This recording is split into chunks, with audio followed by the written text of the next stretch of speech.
Hello everyone, welcome back to my YouTube channel Zoom Shiksha. I am Divya Sharma. I hope you all are good. जैसा कि आप सब जानते हैं कि मैंने मॉडर्न हिस्ट्री की एक न्यू सीरीज़ स्टार्ट की है जिसका ये पार्ट 6 है। इससे पहले मैंने ऑलरेडी 5 वीडियोस अपलोड कर दी हैं मॉडर्न हिस्ट्री से रिलेटेड, जिसमें फर्स्ट वीडियो में मेरा इंट्रोडक्शन पार्ट था, सेकंड वीडियो में मैंने चैप्टर 1 को कंप्लीट कर दिया था and in third fourth fifth video हमारा चैप्टर नंबर 2 जो है वो कंटिन्यू है और 6th वीडियो में भी आज हम चैप्टर 2 को ही करेंगे।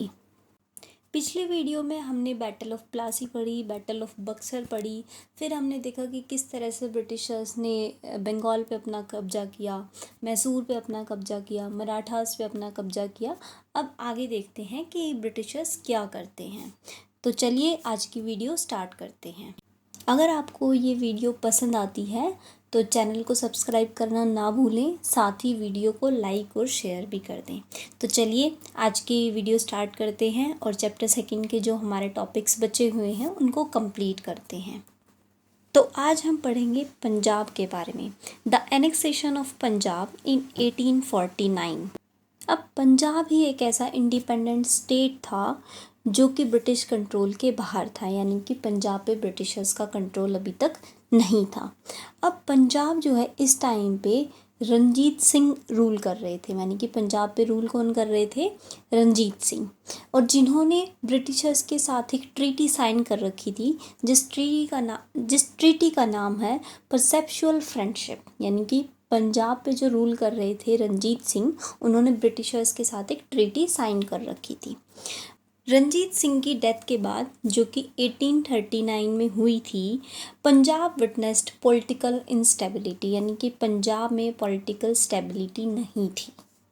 सो in 1843 Dalip Singh, a minor son of Ranjit Singh, was proclaimed the ruler, यानी कि रंजीत सिंह के बाद दलीप सिंह जो है पंजाब के रूलर बन गए थे।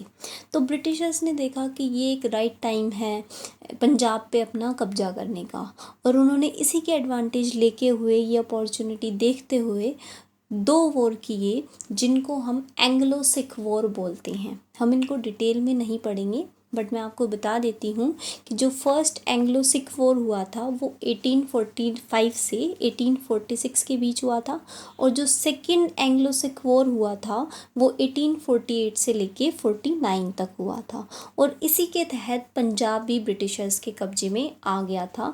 बोले तो इन 1849 पंजाब एनेक्स्ड बाय ब्रिटिशर्स, और हम कह सकते हैं कि ब्रिटिशर्स ने अपना कब्जा पंजाब पर कर लिया। ब्रिटिशर्स का ऑलरेडी कब्जा कहाँ कहाँ पर हो रखा था? बंगाल पर, मैसूर पर, मराठास पर, और अब पंजाब पर। तो आइए अब जो हमारा नेक्स्ट टॉपिक है वो है द सब्सिडरी अलायंस सिस्टम। जो लॉर्ड वेस्ले थे वो गवर्नर जनरल बन चुके थे इंडिया के इन 1798। इनका जो मेन टारगेट था वो था कि ब्रिटिश डोमिनियन को एक्सपेंशन करना, ब्रिटिश डोमिनियन का एक्सपेंशन करना, यानी कि ज़्यादा से ज़्यादा स्टेट के ऊपर ब्रिटिशर्स का कंट्रोल करना इंडिया में। He was not in the favour of peace treaty, यानी कि जो अब से पहले पीस ट्रीटीज़ हो रही थी यानी कि इंडियंस और ब्रिटिशर्स के बीच में, वो इनको पसंद नहीं थी। तो इन्होंने अपने पॉलिटिकल एम्बिशन को पूरा करने के लिए, यानी कि इनका पॉलिटिकल एम्बिशन क्या था कि ब्रिटिश डोमिनियन का एक्सपेंशन करना इंडिया में, उसको पूरा करने के लिए इन्होंने कौन से सिस्टम का यूज़ किया? सब्सिडरी अलायंस सिस्टम का यूज़ किया। इसमें क्या होता है कि a state under this system had to surrender its external relation to the care of the company, यानी कि एक तरीके से स्टेट पे जो है ब्रिटिशर्स का रूल हो जाएगा। Any form of negotiations between other states were to be made through the company. The state was to accept a British resident at its headquarter, यानी कि जो स्टेट का हेडक्वार्टर क्या होगा? जहाँ पे ब्रिटिशर्स का बसेरा है। The company in turn was to protect the state against any foreign invasion, यानी कि फॉरेन इन्वेजन से कंपनी स्टेट को प्रोटेक्ट करेगी। ये जो सिस्टम था ये सब्सिडरी अलायंस सिस्टम कहलाया। The system proved to be beneficial for the British. The Indian rulers had to face the interference of British residents in their everyday affairs. The Indian rulers lost their administrative as well as financial independence. और इसी के साथ जो है Nizam of Hyderabad, ruler of Mysore, Nawab of Oudh, the Peshwa and the Scindia were the chief rulers, यानी कि ये rulers थे जिन्होंने सब्सिडरी अलायंस सिस्टम को अडोप्ट किया था। अब इसके बाद जो हमारा नेक्स्ट टॉपिक है वो है द डॉक्ट्राइन ऑफ लेप्से। अब इस टाइम पे क्या होता है कि जो गवर्नर जनरल थे वो थे लॉर्ड डलहौजी, जिन्होंने डॉक्ट्राइन ऑफ लेप्से को अप्लाइड किया था। किस लिए अप्लाई किया था? For the annexation of Indian state. According to this doctrine, if the ruler of any dependent state was died without a legitimate heir to the throne, then his state would directly be annexed or lapsed to the British Empire। यानी कि इनका कहना क्या था कि अगर किसी ruler की मृत्यु हो जाती है और उनका कोई बच्चा नहीं है तो वो डायरेक्टली उस स्टेट को अपने अंडर ले लेंगे, यानी कि वहाँ पे अपनी पावर को अप्लाई कर देंगे, यानी कि वहाँ पे सिर्फ उन्हीं का रूल होगा। किसका? ब्रिटिशर्स का। यानी कि अगर किसी रूलर की, राजा की संतान नहीं है तो वो उनकी मृत्यु हो जाती है तो वो ऑटोमेटिकली क्या होगा, वो स्टेट ब्रिटिशर्स के अंडर आ जाएगा। The British annex the state of Satara, Jaitpur, Sambalpur, Baghat, Jhansi and Nagpur under the doctrine of lapse. Dalhousie also annexed the state of Oudh by justifying that this would be free its people from misrule and misgovernance, और यही था doctrine of लेप्से। अब इसके बाद जो हमारा topic है वो है civil administration under the British. अब जो गवर्नर जनरल थे वो थे रॉबर्ट क्लाइव, जिन्होंने इंट्रोड्यूस किया dual system of administration in Bengal, but it did not the desired result from the British point of view. यानी कि जो ब्रिटिश चाह रहे थे इस सिस्टम से इनको वो रिजल्ट नहीं मिले, और Warren Hastings abolished the dual system in 1772। यानी कि लॉर्ड क्लाइव ने तो डुअल सिस्टम को बंगाल में स्टार्ट कर दिया था, इंट्रोड्यूस कर दिया था, बट इनके अकॉर्डिंग, ब्रिटिशर्स के अकॉर्डिंग उसके रिजल्ट निकल के नहीं आए। इसलिए वारन हेस्टिंग जो गवर्नर जनरल थे उन्होंने डुअल सिस्टम को अबॉलिश कर दिया। The British territories were divided into 3 presidencies like in Bombay, Bengal and Madras, and the provinces were further divided into districts. Each district was under a collector. It was his duty to maintain peace, law and order in his district and collect revenue and various taxes। यानी कि जो provinces थी उनको district में divide कर दिया गया, और डिस्ट्रिक्ट को कौन देख रहा था? एक कलेक्टर देख रहा था, और कलेक्टर की ड्यूटी थी कि वो पीस को मेंटेन रखे, लॉ को मेंटेन रखे, प्लस ऑर्डर को भी मेंटेन रखे अपने डिस्ट्रिक्ट में, और रेवेन्यू को कलेक्ट करे और अदर जो टैक्सेस हैं उनको भी कलेक्ट करे। और इसी तरीके से जो सिविल एडमिनिस्ट्रेशन था ब्रिटिशर्स का वो चल रहा था।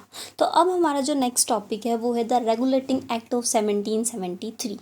जब 1773 में क्या होता है कि रेगुलेटिंग एक्ट जो है वो पास होता है किसके थ्रू? ब्रिटिश पार्लियामेंट के थ्रू। जो इनका मेन ऑब्जेक्टिव था वो था to regulate the functioning of East India company in India, यानी कि ईस्ट इंडिया कंपनी की फंक्शनिंग को रेगुलेट करना। रेगुलेटिंग एक्ट के जो फीचर्स थे वो थे कि जो गवर्नर ऑफ बंगाल था वो बन गया था गवर्नर जनरल ऑफ इंडिया, यानी कि जिसको गवर्नर ऑफ बंगाल की उपाधि मिल रही थी वो चेंज होके क्या हो गई? Governor general of India.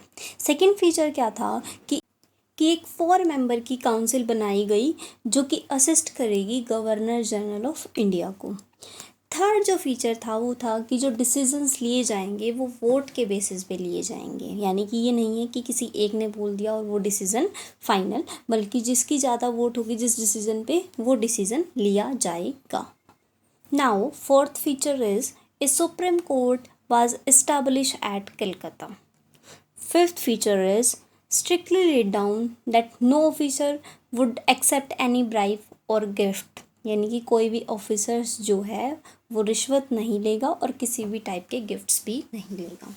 तो ये रेगुलेटिंग एक्ट ऑफ 1773 हमारा कंप्लीट होता है। इसके बाद पीट्स इंडिया एक्ट आता है 1784 का। इस एक्ट के थ्रू क्या होता है कि जो अभी पिछले में यानी कि रेगुलेटिंग एक्ट में काउंसिल बनाई थी जो असिस्ट करेगी गवर्नर जनरल ऑफ इंडिया को, और जिनकी जो संख्या थी वो 4 थी। इस एक्ट के थ्रू वो जो संख्या है उसको रिड्यूस कर दिया गया, यानी कि वो 4 से जो संख्या है वो 3 कर दी गई। The presidencies of Bombay and Madras were made subordinate to the governor general and his council. A board of control was set up in London to look after the civil and military and revenue affairs of the company। और इसी के साथ पिट्स act भी ख़त्म हो जाता है। और इसी के साथ आज की वीडियो में इतना ही। अगर आपको वीडियो पसंद आई तो वीडियो को लाइक और शेयर करना ना भूलें। साथ ही साथ जूम शिक्षा चैनल को भी आप लोग सब्सक्राइब कर दें। और अगर आपने इससे पहले की वीडियोस को नहीं देखा है तो आपको ये वीडियो नहीं समझ में आएगी, तो आप प्लेलिस्ट में जाके पहले ऑलरेडी जो मैंने 5 वीडियोज़ अपलोड कर रखी हैं आप उनको देखें। इसके बाद आप अगर इसको देखेंगे तो आपको बहुत अच्छे तरीके से आपको वीडियो समझ आएगी। और इसी के साथ आज के लिए बस इतना ही। So thank you.